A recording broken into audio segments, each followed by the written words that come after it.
పాపం నిఖిల్ చేసిన ఒక ప్రాజెక్ట్‌కి అందరూ కావ్యనైతే అడ్డంగా బుక్ చేస్తూ సోషల్ మీడియాలో కావ్య పేరు చాలా వైరల్ చేస్తున్నారు.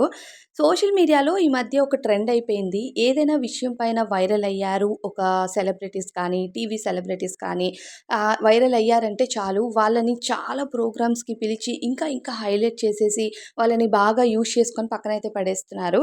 అలా నిఖిల్ బిగ్ బాస్‌కెళ్ళినప్పుడు చాలా వరకు నిఖిల్ కావ్య కోసము పోస్టులు ఎక్కువ అవ్వడంతో ఇక కావ్యనైతే ప్రతి షోకి కావ్యని పిలిచి కావ్యని ఎంత వరకు కావ్యని డ్రాగ్ చేయగలుగుతారో చేసి ఒక్కసారిగా తనని పక్కకు పడేసినట్టుగా అనిపిస్తుంది ఇప్పుడైతే.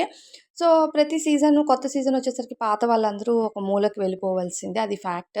ఇకపోతే నిఖిల్ ఒక కొత్త ప్రాజెక్ట్ అయితే చేస్తున్నాడు. ఆ కొత్త ప్రాజెక్ట్‌లో భాగంగా అశు రెడ్డినైతే ఎంగేజ్‌మెంట్ చేసుకున్నట్టుగా కొన్ని విజువల్స్ వచ్చాయి బయటికి. ఒక చిన్న వీడియో క్లిప్పింగ్స్ అలా వచ్చాయి. ఇంకా వాటిని పట్టుకొని ఆశు రెడ్డి ఈ మధ్య సోషల్ మీడియాలో ఆమె పైన కూడా ఒక కాంట్రోవర్సీ రన్ అవుతుంది. ఆహ్, కొ కొన్ని కోట్ల డబ్బు తీసుకొని నన్ను పెళ్లి చేసుకుంటానని మోసం చేసిందని చెప్పి ఒక వ్యక్తి ఆమె పైన కేసు వేయడం ఇదంతా కూడా జరిగింది. సో, ఆ విషయం పైన ఇంకెప్పుడైతే ఈ క్లిప్ కరెక్ట్ టైంకి రిలీజ్ అవ్వడంతో ఆశు రెడ్డి సడెన్‌గా పెళ్లయితే చేసుకుంది. నిఖిల్ మాలేకర్‌ని ఎంగేజ్‌మెంట్ చేసుకుంది.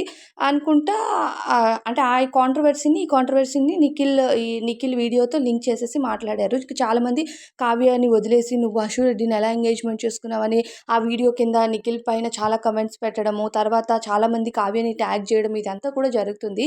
అది ఒక ఏమంటారు వాళ్ళు చేసే ప్రాజెక్ట్‌లో భాగం అని చెప్పి ఇప్పటికి చాలామందికి తెలిసింది. కానీ స్టిల్ కావ్యని చాలా ప్రెజర్ చేస్తున్నట్టుగా క్లియర్‌గా తెలుస్తుంది. కావ్యని ట్యాగ్ చేయడం గానీ, వీడియో కింద ప్రతి ఒక్కరు కామెంట్స్ కానీ కావ్య కోసం ఇదంతా కూడా ఇప్పటికే కావ్య చెప్పేసింది నిఖిల్‌తో మళ్ళీ కలిసే ఛాన్సే లేదని చెప్పి ఆయన పైన పూర్తిగా నమ్మకం పోయిందని. మరి వాళ్ళిద్దరి మధ్య ఏం జరిగిందనేది మనకు తెలీదు కాబట్టి, బట్ ఆమె ఇచ్చిన క్లారిటీతో అందరికి అర్థమైపోయింది. మళ్ళీ కావ్య నిఖిల్‌తో కలిసే ఛాన్స్ లేదు అని. సో, ఇలాంటి టైంలో కూడా ఆమెను ఫోకస్ చేస్తూ కావాలని కావ్య అనడం మరి ఎంతవరకు కరెక్టో తెలీదు. అండ్ టీవీ షోస్‌లో కూడా ఇలానే అయిపోయి పెళ్లి, ఎంగేజ్‌మెంట్లు ఇవన్నీ కూడా చాలా చండాలంగా ఉంది.